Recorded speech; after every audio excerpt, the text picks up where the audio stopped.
Penumpang Lion Air rute Surabaya Denpasar pada tanggal 14 November lalu dibuat heboh oleh suara yang berasal dari kokpit Lion Air. Selain menawarkan pramugari janda, pria yang diduga pilot juga mendesah saat pesawat tengah lepas landas.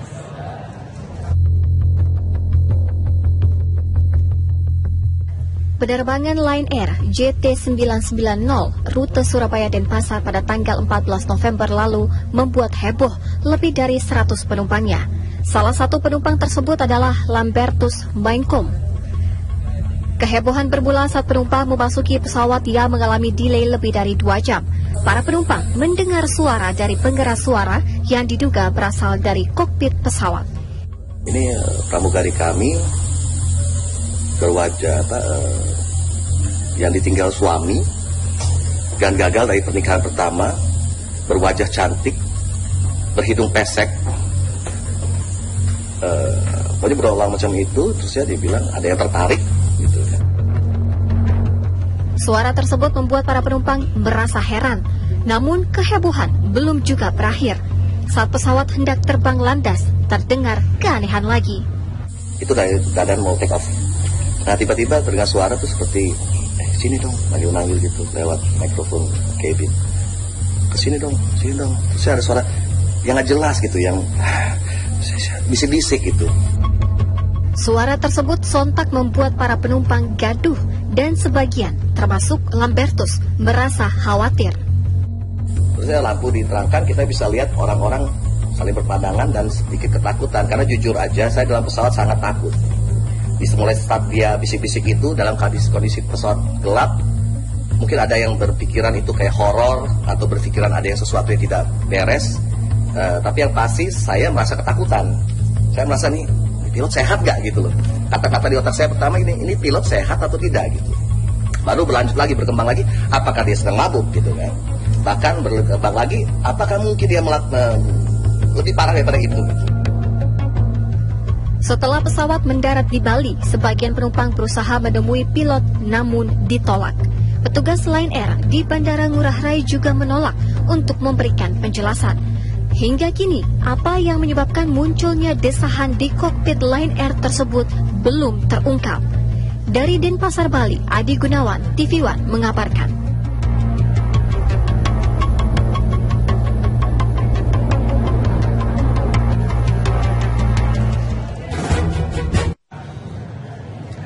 Dan pihak Lion Air mengakui adanya pelanggaran prosedur dalam pengumuman co-pilot kepada penumpang saat akan melakukan penerbangan. Lion Air pun telah memberikan sanksi larangan terbang terhadap co-pilot bersangkutan.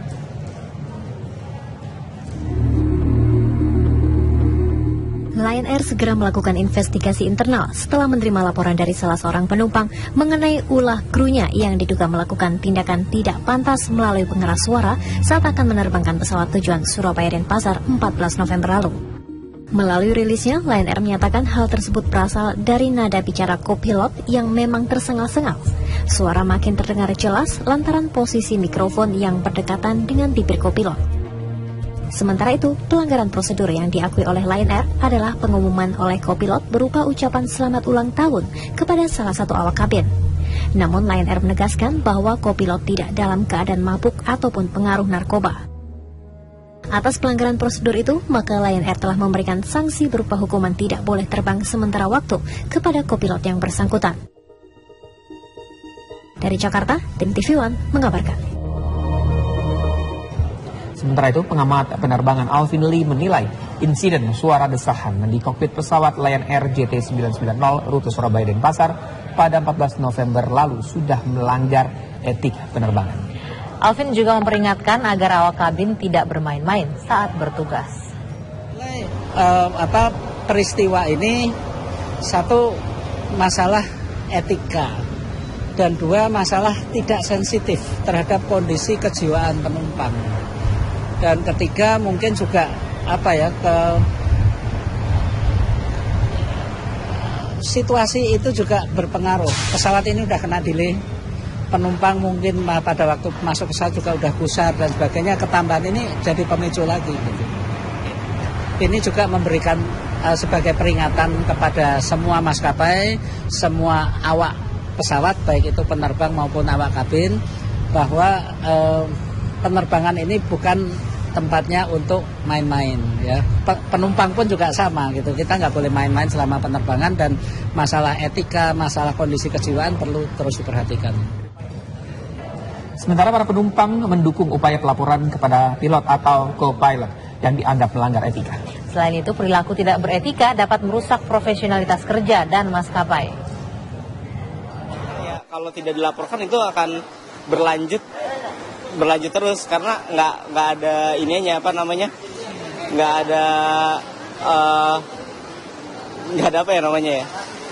ada profesionalitasnya, dan dia menjatuhkan nama maskapainya itu sendiri. Aduh, nggak banget deh. Halo, hari gini gitu ya, tugas ya, profesional lah gitu loh. Itu kan membawa nama maskapai sendiri gitu loh. Ya, saya protes lah ke pihak yang bertanggung jawab. Maskapai. Sebagai salah satu penerbangan terbesar dan murah, Lion Air kerap menjadi pilihan pengguna jasa transportasi udara. Namun sejumlah kasus beberapa kali melibatkan Lion Air, mulai dari bagasi hilang, kekisruhan jadwal keberangkatan, hingga pilot yang tertangkap menggunakan narkoba. Pemirsa, berikut ini sejumlah kasus yang melibatkan maskapai Lion Air.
Pesawat Sriwijaya Air yang salah pendaratan Sabtu kemarin sudah kembali terbang ke Jakarta dengan mengganti semua awak pesawat.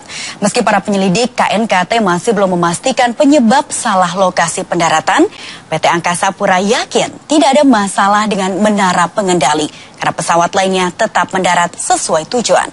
Dan pemirsa, berikut laporan khas redaksi.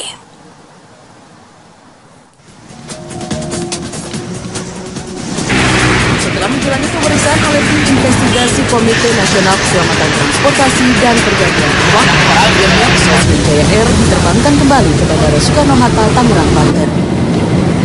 Pesawat jenis Boeing 737 seri 300 ini diizinkan terbang dengan membawa penumpang komersial. Sabtu sore, pesawat SJ0021 lepas landas dari Polonia Medan, Sumatera Utara, sekitar jam 4 sore menuju Padang, Sumatera Barat. Pesawat buatan tahun 80-an itu membawa 96 orang penumpang. Namun karena pilot J. Gusdonius memilih pendaratan dari arah selatan, ia melihat landasan Lanut TNI AU Tabing terlebih dahulu. Lokasi Tabing berjarak 14 km sebelah selatan dari Bandara Minangkabau. Landasan ini dulunya dipakai sebagai bandara komersial. Akibat pendaratan di lokasi non-komersial, sejumlah penumpang sempat terkurung di dalam pesawat karena tidak adanya tangga untuk menurunkan penumpang. Ini agak turunnya itu agak curam. Biasanya kan landai turunnya kan. Terus kagetnya saya udah tahu turun di Basko. Lihat Basko, ini kok di Tabing turunnya. Ini kan nggak ada bandara, nggak dipakai lagi kan. Alhamdulillah habis selamat, itu aja kuncinya. Itulah pilot baru. Pihak Angkasa Pura dan maskapai bersikeras tidak ada kekeliruan.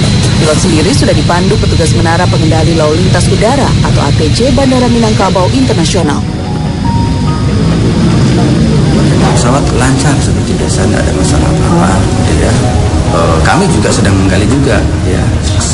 Kami baru melihat sementara bahwasanya peralatan kami kemarin ini normal, tidak ada masalah apa-apa. Pemeriksaan KNKT yang berjalan tertutup itu akan mencari tahu penyebab pilot mendaratkan pesawatnya di Tabing. Sehingga seluruh pihak itu diinvestigasi oleh KNKT, termasuk kita sendiri, termasuk Angkasa Pura, termasuk otoritas bandara. Pihak Angkasa Pura Singapura mencatat pendaratan pesawat di Tabing juga pernah dilakukan maskapai lain pada tahun 2005 lalu. Namun saat itu, Bandara Tabing memang baru dihentikan operasionalnya setelah Presiden meresmikan penggunaan Bandara Minangkabau Internasional yang berlokasi di Padang Pariaman, Sumatera Barat. Kasus kesalahan pendaratan yang dilakukan oleh maskapai penerbangan Sriwijaya Air bukan kali pertama terjadi. Sebelumnya, kasus pendaratan yang salah di Bandara Tabing juga pernah terjadi. Kita tentu berharap agar kasus-kasus seperti ini tidak lagi terjadi supaya tidak ada korban jiwa atau pihak-pihak yang dirugikan. Meski menolak memberikan penjelasan, manajemen Sriwijaya sendiri menyebutkan pilot merupakan warga negara asing dan baru kali ini menerbangkan pesawat tujuan Padang. 6 tahun silam, pesawat Adam Air jenis Boeing 737 seri 300 mendarat darurat di Bandara Tambolaka, Sumba Barat, Nusa Tenggara Timur karena gangguan navigasi. Pendaratan ini tergolong nekat karena landasan bandara sepanjang 1.800 meter itu hanya bisa didarati pesawat jenis Fokker 28. Selain itu, posisi Bandara Tambolaka pun jauh dari jalur penerbangan Jakarta-Makassar. Tim Liputan, Trans 7. Bos AirAsia Tony Fernandes langsung meluncur ke Surabaya menyusul hilangnya pesawat AirAsia QZ8501 rute Surabaya, Singapura. Hal ini terungkap dalam cuitan Tony di akun Twitternya @TonyFernandes Minggu 28 Desember 2014 siang. Ia juga berjanji akan membagi informasi terbaru seputar pesawat yang hilang. Lewat Twitter pula, Tony juga mengungkapkan simpatinya untuk para penumpang dan awak pesawat yang hilang kontak. Harapan bos AirAsia juga disampaikan untuk upaya pencarian yang digelar tim SAR Indonesia, Singapura, dan Malaysia. Selain bos AirAsia, sejumlah pihak juga turun tangan menyusul hilangnya pesawat berpenumpang 155 orang dan 7 orang awak ini. Dalam rilisnya Minggu siang, Kementerian Luar Negeri Indonesia juga menurunkan tim khusus di Soekarno-Hatta dan Singapura untuk koordinasi penanganan hilangnya pesawat AirAsia rute Surabaya-Singapura ini. Selain di Crisis Center di Bandara Soekarno-Hatta, tim khusus KBRI di Singapura juga telah bergabung dengan Operation Room AirAsia di Bandara Changi, Singapura. Kemenlu turun tangan mengingat ada 7 warga negara asing dalam pesawat yang diduga hilang ini. Di antaranya 3 warga negara Korea Selatan, 3 penumpang masing-masing asal Singapura, Malaysia, dan Inggris, serta seorang awak asal Prancis.